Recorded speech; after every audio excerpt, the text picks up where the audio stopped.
ladies and gentlemen, you're back once again with the Economancer. Today, we're not going to be discussing communications theory. We're not going to be discussing economics. We're not going to be discussing really anything that we normally talk about. So, today's video is a little bit different. We're going to be discussing Jordan Peterson, what's kind of happened, and leading up to his upcoming struggle session. Now, there's tons of YouTubers you can watch that are more politically associated with this stuff and that care a lot more than I do about it. But I do want to talk about something that's of serious consequence in our world, and that is there's a growing order of homogeneity that's happening because of social media. And so I'm going to try to explain this through social role theory. We have a basic component of sociological theory. Social differentiation dictates and generates distinct differences among those variously located in the structure of society and the economy. Robert Merton, who is a student of Talcott Parsons and Peterson, in 1957 pointed out this conflict as an individual's single status involves an array of associated roles that relate the status occupant to diverse others. Since the different roles are diversely located in the social structure, the occupant will likely face multiple interests, sentiments, values, and morals. According to Merton, a role is a set of expectations and behaviors associated with a specific social position. For example, a person's role as a parent, employee, or student involves specific expectations and behaviors that are associated with those positions. Merton argued that social roles are an important aspect of social structure as they provide a way to organize and coordinate their behavior within a group or society. Merton's role theory also emphasizes the role of conflict in role conflict, which occurs when a person's different roles and expectations associated with them are incompatible or conflicting. For example, a person who is a parent and an employee may experience role conflict if the demands of their job conflict with the responsibilities as a parent. Role conflict can be a source of stress and can affect a person's ability to fulfill their roles effectively. Overall, Merton's role theory helps explain how social roles and expectations shapes people's behavior and how conflict can arise in different social situations. So, what is the importance of social roles? So, for one, social roles can provide protection and support for an individual in a number of ways. One, social roles provide structure and predictability by following the expectations and behaviors associated with their social roles. Individuals can navigate social situations with greater ease and predictability. For example, a person who understands their role as a student knows what is expected of them in a classroom setting, which can help them feel more confident and secure. Social roles provide a sense of identity. Social roles can help individuals define themselves and their place in society. For example, a person's role as a parent or a teacher may be an important and integral part of their identity and sense of self. Third, social roles provide social support. Social roles often come with a built-in network of support. For example, a person's role at a job may come with a network of other people in their domain of work who can offer support and advice. Fourth, social roles provide access to resources. Some social roles come with access to resources and privileges that can provide protection and support. For example, a person's role in a church may give them access to benefits and food, and it can also help provide financial security. Overall, social roles provide protection and support for individuals by providing structure, a sense of identity, social support, and access to resources, which can help individuals navigate complex social situations with greater confidence and ease. Something to think about is that this structure, there's a greater degree of autonomy because power and authority as role sets in the structure tend to have structural variations or are not centrally concerned with this particular relationship.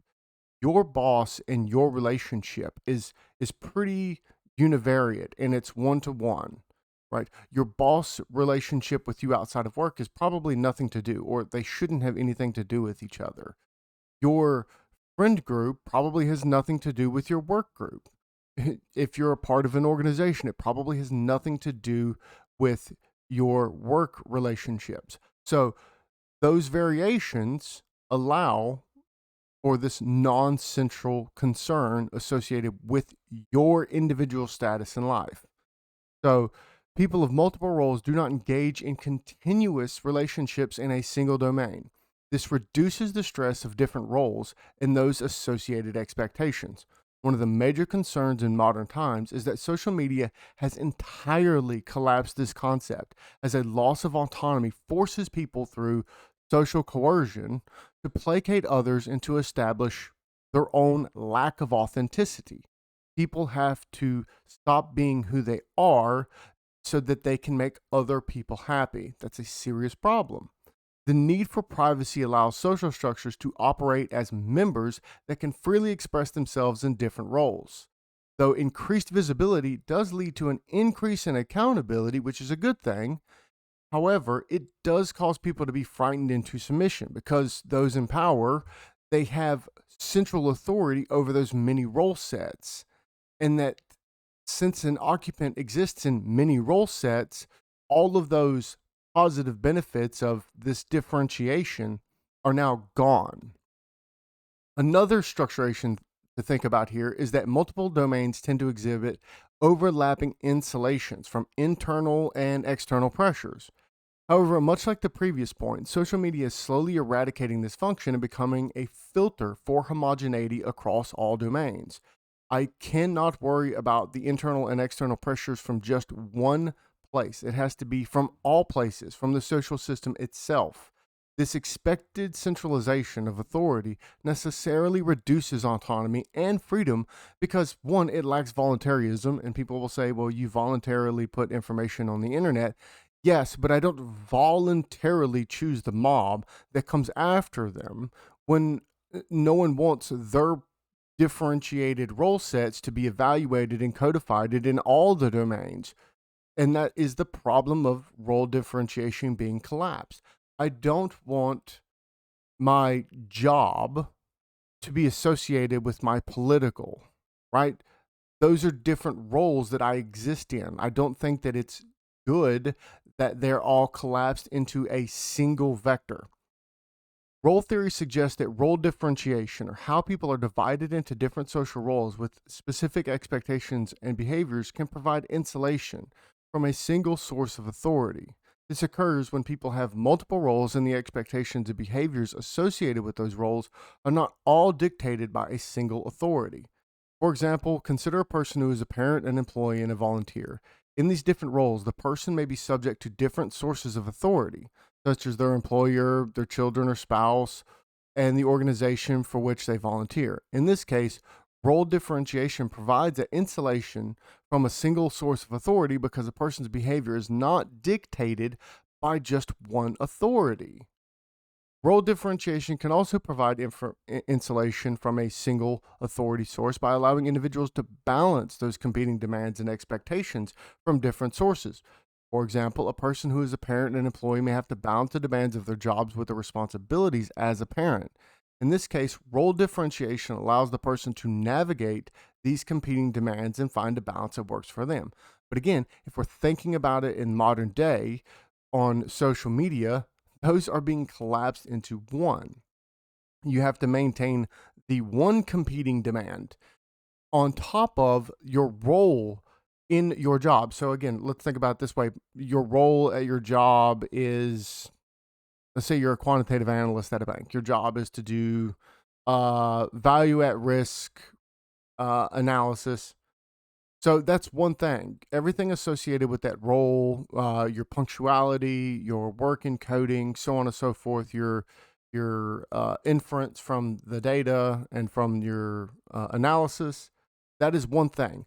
But when you also have your role in politics put on top of that, that's an additional set of expectations that you don't necessarily care about. So if I'm, say, a conservative and everybody in my organization is liberal, then I am now at the behest of them outside of just what I'm doing in my job, but also beholden to them in what I'm doing outside of my work. I no longer have that insulation from a single source of authority, such as the political or the religious, so on and so forth. And so when I'm talking about this role theory, one way to think of this is if you're a person who has a role to play in your family life. For example, in my family, the role is father.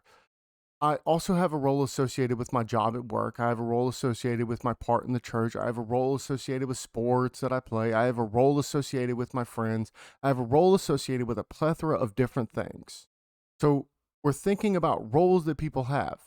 Let's think about it back in the day. You had a role in your job that was separate or separated from roles in other parts of your life. So when I say something like this, let's say I have a role as a member of a local charitable organization. I have a boss or a supervisor that's associated with that charitable organization. And then I have a boss at my private job. There's no linkages connecting those two. And so I don't have to worry about one domain and the other at the same time. They can compete for my attention, they can compete for my interest, but they don't get to own the totality of my status as a person, because my status as a person is a multiplicative of all, or additive of all the different roles that I exist in. And so when we're looking at this modern social media, we're seeing that people are become beholden to a single organizational structure. And this is the problem that happened with Jordan Peterson. He's now going on trial essentially for his work as a clinical psychologist with his license on the line. And his personal life, because of social media, has reduced him from being an autonomous individual in different roles that each had different expectations.